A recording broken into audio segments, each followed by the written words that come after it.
Okay, while our kids are going, I want to encourage you to get your Bibles open. We've got two passages today. The first is in the prophet Micah, one verse, chapter 5, verse 2. And then we're going to move to the story that Chris did such a beautiful job with our children on in Matthew chapter 2. So Micah chapter 5, verse 2, listen for the word of the Lord. It's a prophecy. But you, Bethlehem Ephrathah, though you are small among the clans of Judah, out of you will come from me one who will rule over Israel, whose origins are from of old, from ancient times. Now, Matthew chapter 2, beginning with verse 1. A little bit of background will be helpful for you. So Chris did a great job with our kids kind of laying it out for us. We mess up a lot in our faith by allowing certain passages to fit certain context. And so this one about the Magi coming to visit the child Jesus is one that we mess up a couple of ways. One is we kind of attach it to, just a Christmas time or a week or two after, perhaps, depending on our tradition, and it kind of rests there. And so it's always about garland and kind of those things. And so we can sometimes lose some of the real powerful meaning in it. The other thing that we do very often with this, and you've heard me say this to you before, that's kind of one of my little things, is that we generally attach the wise men. We don't know that there were three. They brought three gifts. Easy to kind of present it that way. It's most likely there was a number of them. It's most likely that they came with a big entourage. But we attach them to our nativity sets. And that's scripturally not really accurate. The words change, actually. When Jesus is born, in a very simple story in Matthew, it's kind of like, hey, he's born, that's it. There's not all the details show up in the Gospel of Luke. But when Jesus is born, the word that is used is he's an infant, right? Like a newborn. These words, when they're looking for the child, is a toddler. So it's most likely that Jesus was a couple of years old. Also because of the story, because after the story, you'll hear that Herod wants to kill every baby male that's 2 years and younger. So not to burst a bubble, we got him with our nativity set too, but it's important for us to kind of pull that story out and see it for itself. So Matthew chapter 2, beginning with verse 1. After Jesus was born in Bethlehem in Judea, during the time of King Herod, Magi from the east came to Jerusalem and asked, "Where is the one who has been born, King of the Jews? We saw his star when it rose and have come to worship him." When King Herod heard this, he was disturbed, and all Jerusalem with him. When he had called together all the people's chief priests and teachers of the law, he asked them where the Messiah was to be born. "In Bethlehem in Judea," they replied. "For this is what the prophet has written, quote, 'But you, Bethlehem, in the land of Judah, are by no means least among the rulers of Judah. For out of you will come a ruler who will shepherd my people Israel.' Then Herod called the Magi secretly and found out from them the exact time the star had appeared. He sent them to Bethlehem and said, 'Go and search carefully for the child. As soon as you find him, report to me so that I may go too and worship him.' After they had heard the king, they went on their way. And the star they had seen when it rose went ahead of them until it stopped over the place where the child was. When they saw the star, they were overjoyed. On coming to the house, they saw the child with his mother Mary, and they bowed down and worshipped him. Then they opened their treasures and presented him with gifts of gold, frankincense, and myrrh.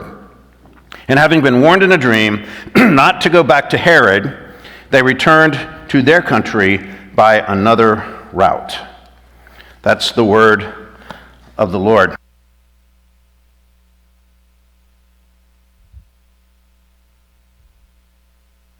Let me start with a little personal story. So when I was in seminary, we lived in New Jersey. And there were all these huge drug companies all around, massive compounds, all these things. And there were some guys that I was classmates with that would go and sign up for drug trials.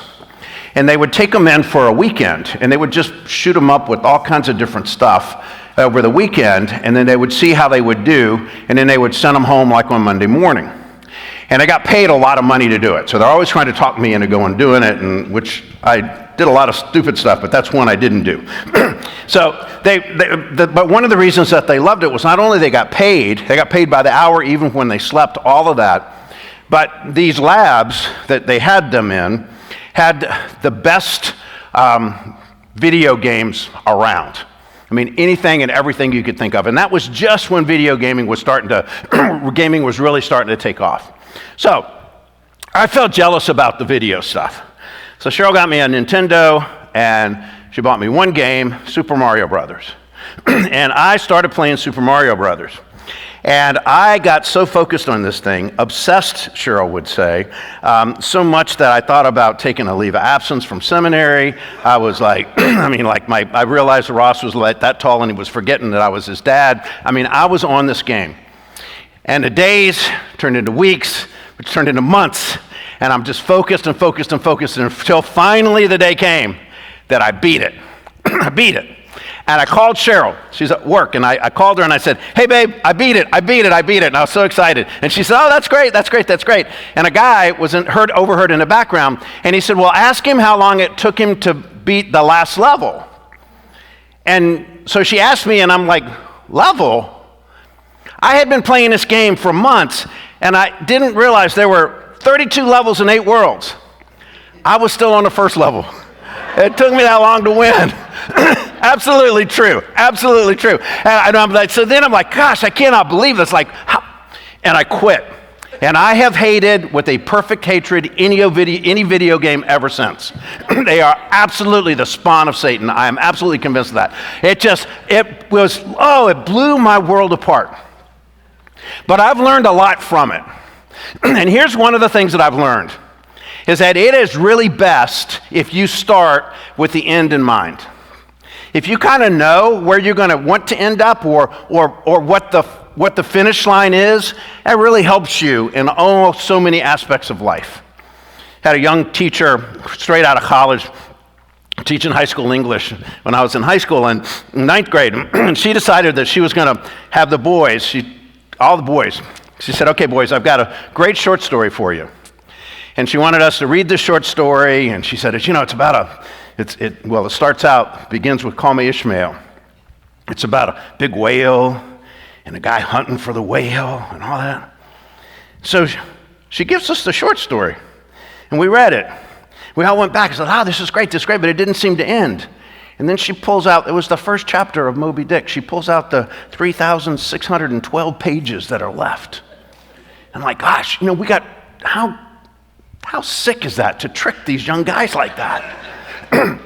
It's good to know what the end is, and I really mean that. And I say that because that's what our passage is about today, and we miss it so much. In Matthew chapter 2, it begins with the end in mind. And what do I mean by that? I mean that these magi, this great word, these magi are coming from a foreign place. We believe, and I think the scholars are most accurate on this, we believe that they came from Persia, which would be modern-day Iran. It took them about 900 miles, as Chris said, to get there. Weeks, months of journeying to be able to find it. They most likely came in an entourage. They were scholars. We believe they were most likely of a Zoroastrian faith, which is an ancient faith that studied the stars and felt like all wisdom and all mysteries were encapsulated in the movement of the stars. And so it's not unusual that they would be looking at a star and thinking about following it and all that's there. But you see, the thing that's so important about this story is that they were Gentiles. They were Persians. They weren't Jews. And this is the end of the story. Because everything in the Gospel of Matthew and Luke and Mark and John and really everything in the New Testament is that we have a God who started out as the King of the Jews. But as the story progresses, he becomes the king for everyone, the God of all. And so the very first people that come and worship him, now you see in Matthew, it's just a simple story. He's born, that's it. So the first ones that come to worship him, the first ones who come and get who he is, understand at least in some form, are the Gentiles, you and me. And they're included and are protected from the very, very beginning.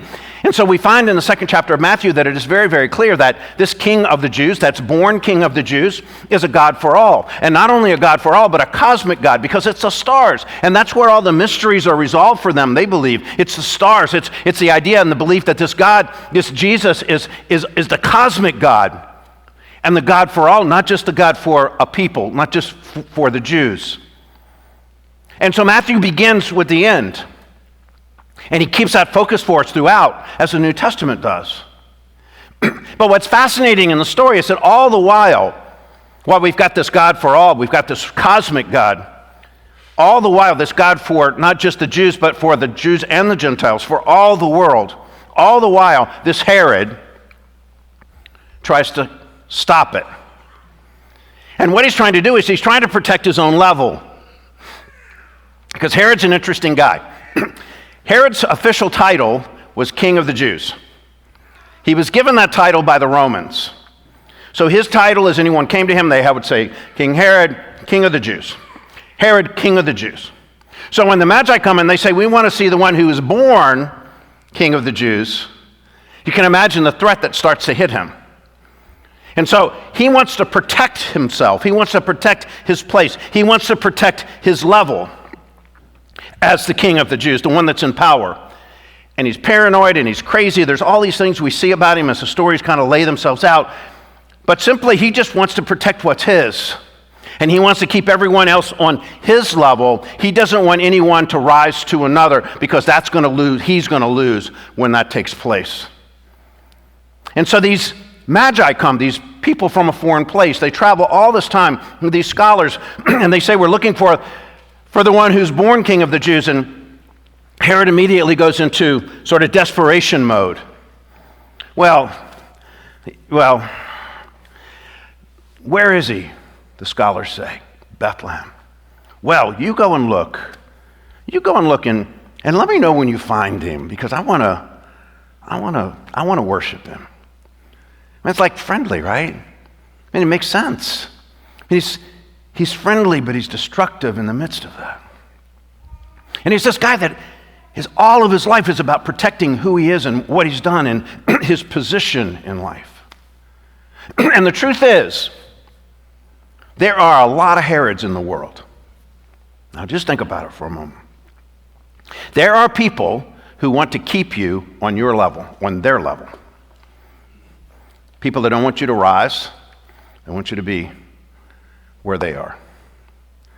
You ever had a friend that just wanted you to be the friend that you used to be, which means you just go out and do your whatever? You ever been in a role, a job where you were just supposed to do what you were told, and just, there are a lot of Herods. Herods that want to keep you on their level. I mean, I'm convinced in our world that, and this is not in any way a political statement, this is just a sociological statement for me. I'm convinced in our world that we have a system that tells us we're supposed to use the right words. And if we use the right words, then we're good. We're progressive. We're enlightened. But we don't have to do anything but use those words. We don't have to do anything to help make anybody's life better. We just say we want people's lives better. Put a sign out in the front of my yard. In this house we do, But then what? I mean, I think that's a Herod. I think that's something that's saying, well, let's just want to keep you on that level. And so then the question starts to come, who is your Herod? Who is my Herod? The one who, or the situation or the place that wants to keep you on a level that they can manage, that can be controlled. One Herod is this, anger.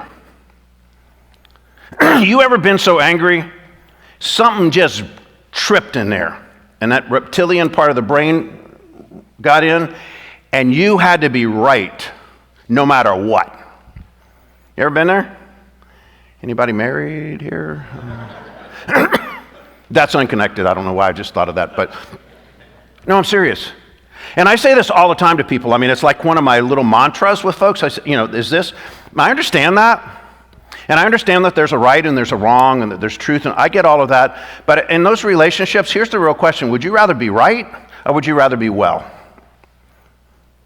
Because sometimes the need to be right becomes only about you.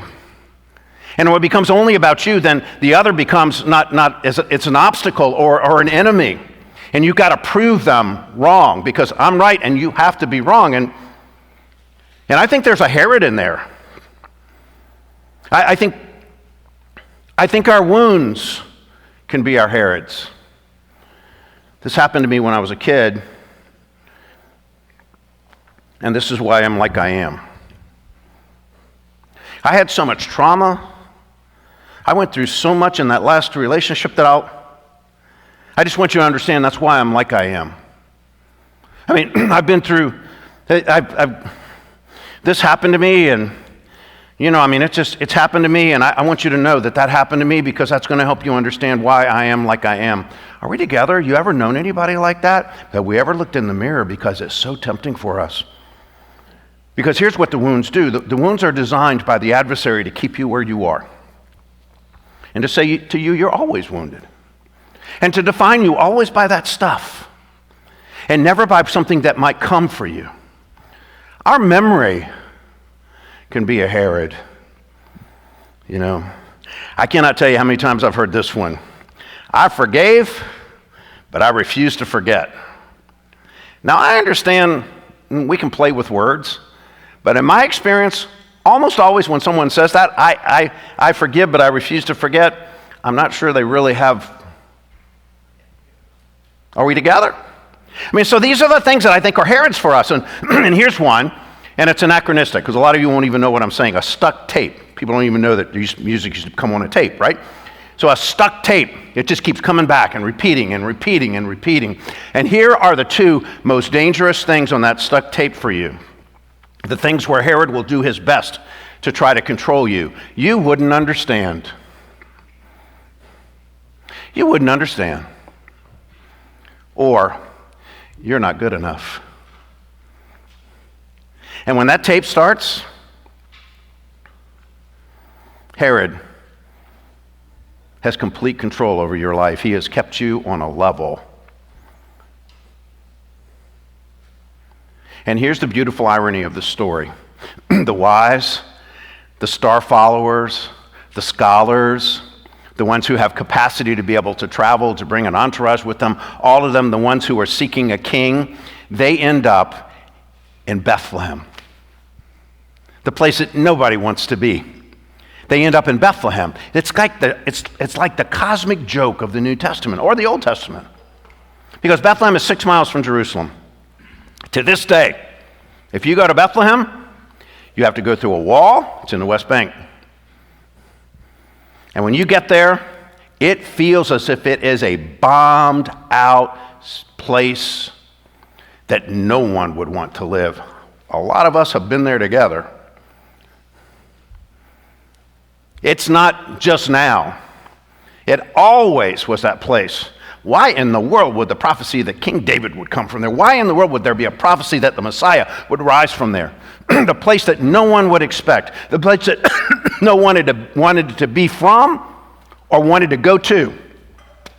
And that's where all this wisdom, the star followers, the scholars, that's where they end up. And it's fascinating. It's the beautiful irony of our faith. Because the second thing I learned is not in my video game disaster, is not simply that you start with the end in mind, but here's another great truth. The greatest mystery, the truly great things are almost always the most simple. Don't overthink it. I'm doing a Bible study with some guys on Thursday night, and then on Sunday afternoons now I'm doing confirmation with high school kids, 9th and 10th grade, mostly. And one of the things that I just keep saying to both of them, especially the kids, let's open this passage, let's read it. Now, don't overthink it. Don't overthink it. Don't overthink it. Because here's what they do, right? And I mean this, they want to perform. They want to be right. They want to do right. And the they think that I might know something, and so they want to be able to respond in the way they think that I should want them to respond. And so, they'll get into the deep stuff, so he's transcendent, it's the transcendent God, it's the omnipotent God, and all of that. And it's not wrong, but it's like, and I keep saying, no, don't overthink it. Just what does it say? Just what does it say? Because the great temptation that all of us have in our spiritual life and the way we read the Bible is to try to, but what that really means, or we bring in all these other passages. And it drives me nuts because I know a lot of the other passages. But when you're with somebody and you're doing a Bible study in Mark and they want to talk about Matthew and Luke and John and all that kind of stuff, what's happening is the adversary's starting to win because it's subverting us from what the Bible says. It's making it what I think it says and so don't overthink it. Don't overthink it. I do the same thing with these guys. Don't overthink it. Just what's it say? What's it say? Because the greatest mystery of life is the truly great stuff is really the most simple. And we don't have to overthink things. Love.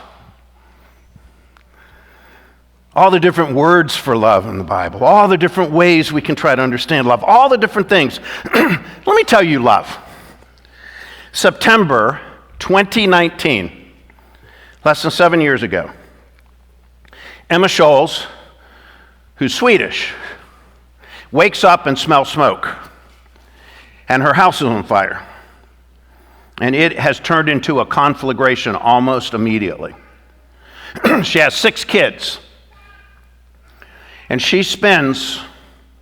risks her life to get all 6 of those kids out safely. The last one, she couldn't see anything. The smoke was so strong. She feels and calls around the wall to find the crib for her 1-year-old and takes that 1-year-old out and gets them safe. 93% of her body is burned. She's in a coma for 2 months. She's on a respirator for almost a month. She has more than 20 surgeries. Finally, as people are able to communicate to her, they asked her, "How did you do it?" And here's what she said. "If I brought 6 babies into the world, I was going to get 6 babies out of my burning house."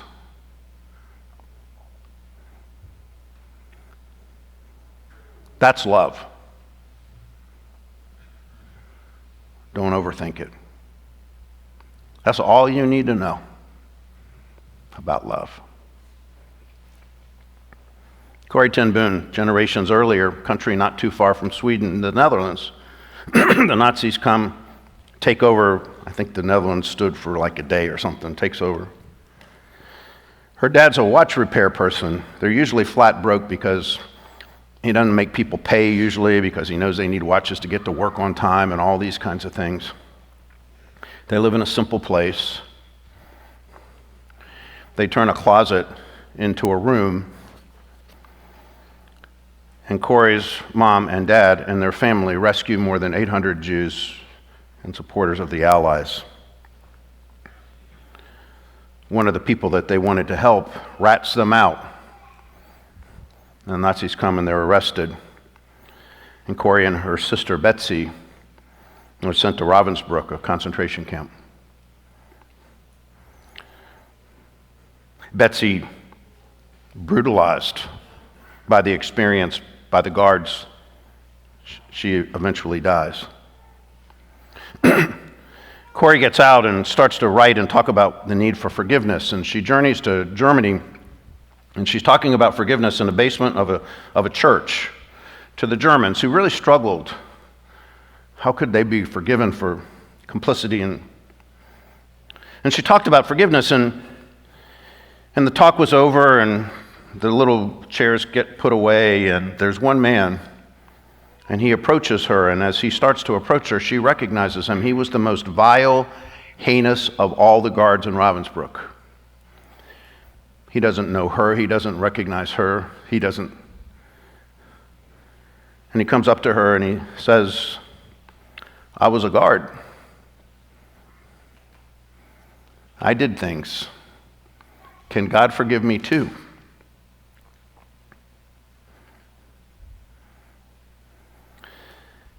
And Corey said all the things that she talked and written about forgiveness and all the different ways and all the theology and all that there, it just came to her in that very moment like, if I do not forgive him, I will be held hostage the rest of my life. Forgiveness is simple. I'm not saying it's easy, it's simple. If you don't forgive, you will be the one held captive forever.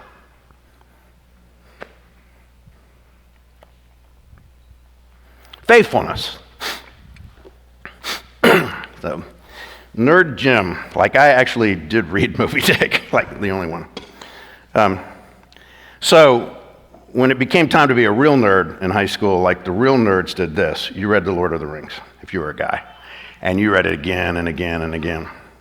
And I got like so obsessed with The Lord of the Rings. And you know there's a great hero in there, right? And so when we think about the hero, we always think about it, he's a guy, who's the guy that goes on and kind of makes it, even in the movies, the other life of the guys that are always kind of like, the hero is not Frodo, the one who goes to do the ring thing. The hero of that story is a slow-thinking guy named Samwise Gamgee. He's slow. It's written as if really he's not quite all really wrapped right, we might say. But in all of those hundreds or thousands of pages, he is the only character that stays faithful. He never abandons his faithfulness to his friend Frodo, ever, even when Frodo abandons him or seeks to. And I think there's something that Tolkien writes in that story that's so powerful for us, because faithfulness is simply this: will I keep my word or will I not? And we can theologize it and we can bring all kinds of psychology into it, but it's simply that. Love, forgiveness, faithfulness, don't overthink it. Don't overthink it. It's simple.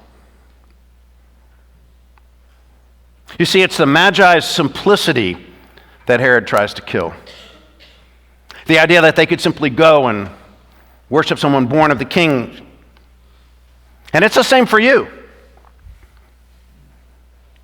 You see, the adversary, the Satan, devil, whatever word you want to use, adversary.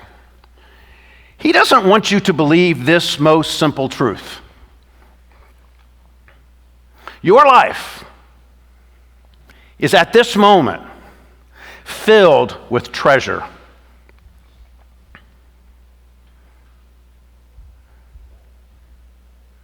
It already is filled with treasure.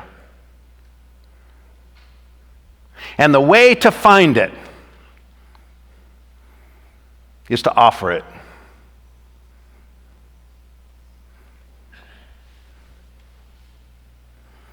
On coming to the house, they saw the child with his mother Mary, and they bowed down and worshiped him. And they opened their treasures and presented him with gifts of gold, frankincense, and myrrh.